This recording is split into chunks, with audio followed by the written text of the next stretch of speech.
La unidad Nonualco-Tlatelolco comenzó a construirse en 1960. Fue proyectada por el arquitecto Mario Pani en un área de 964,000 metros cuadrados de extensión, que antes fueran lotes baldíos del sindicato ferrocarrilero y talleres de la empresa La Consolidada. En ese lugar, en los años 50, se dio un conflicto entre el gobierno y líderes ferroviarios. Había habido un movimiento ferrocarrilero muy intenso que buscaba aumento salarial. Ese movimiento fue encabezado por dos líderes muy famosos, que fue Demetrio Vallejo y Valentín Campa. El gobierno del propio López Mateos no fue capaz de negociar con ese movimiento y entonces tuvo que utilizar al ejército. Y entonces de esa manera encarcelaron a los dirigentes. La construcción de Tlatelolco obligó al desplazamiento de activistas ferrocarrileros que habitaban la zona. Para su construcción se eliminaron unas 1,000 viviendas y se desplazó a unas 7,000 personas. En un principio fue proyectado para familias pobres, sin embargo, en la práctica fueron inaccesibles para ese grupo social, destinándose en buena medida al pago de cuotas de poder. Hubo paquetes de departamentos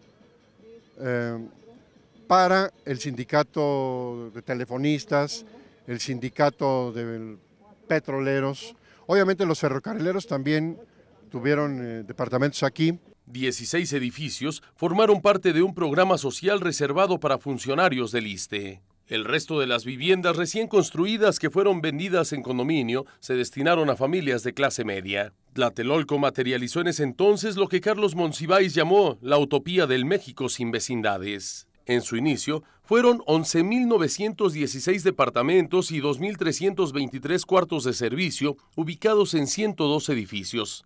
Contaban además con 688 locales comerciales y 6 estacionamientos cubiertos con 649 cajones. El proyecto original del arquitecto Mario Pani, quien también tuvo que ver en la construcción del Monumento a la Revolución, fue realizado para construirse en Venezuela, pero al perder la licitación lo llevó a cabo aquí en México. El conjunto fue inaugurado el 21 de noviembre de 1964 por el presidente Adolfo López Mateos, luego de una visita del presidente de los Estados Unidos, John F. Kennedy, a la Ciudad de México, cuyo gobierno otorgó un préstamo para la construcción del moderno conjunto habitacional.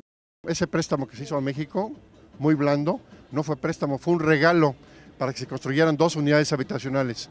Esta, que su nombre original es Presidente Adolfo López Mateos, la unidad Tlatelolco, y la otra unidad, que es la Kennedy. Se construyeron 3 supermanzanas con bloques de edificios llamados Independencia, Reforma y República. En sus inicios, los departamentos serían destinados para familias con ingresos promedio de 3,5 salarios mínimos de la época, es decir, unos 32 viejos pesos, que según expertos economistas equivaldrían a unos 174 pesos actuales. Los más baratos serían los de la primera sección y los más caros los de la tercera. Se construyeron 4 tipos de edificios, de 4 y 8 pisos, y los más altos y caros con 14 pisos, como el tristemente célebre edificio Nuevo León, colapsado parcialmente durante el terremoto del 85 y posteriormente derrumbado en su totalidad, y los de 20 pisos como las famosas suites Tecpan, que funcionaban como hoteles de lujo. Incluso hasta había un cabaret aquí en una de las torres Tecpan.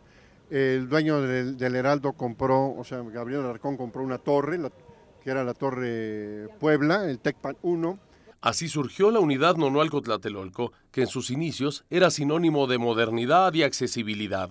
Sin embargo, al paso del tiempo, comenzó a presentar problemas de administración, sociales y de seguridad, además de sufrir los estragos del terremoto del 85, lo cual le presentaremos en la próxima entrega.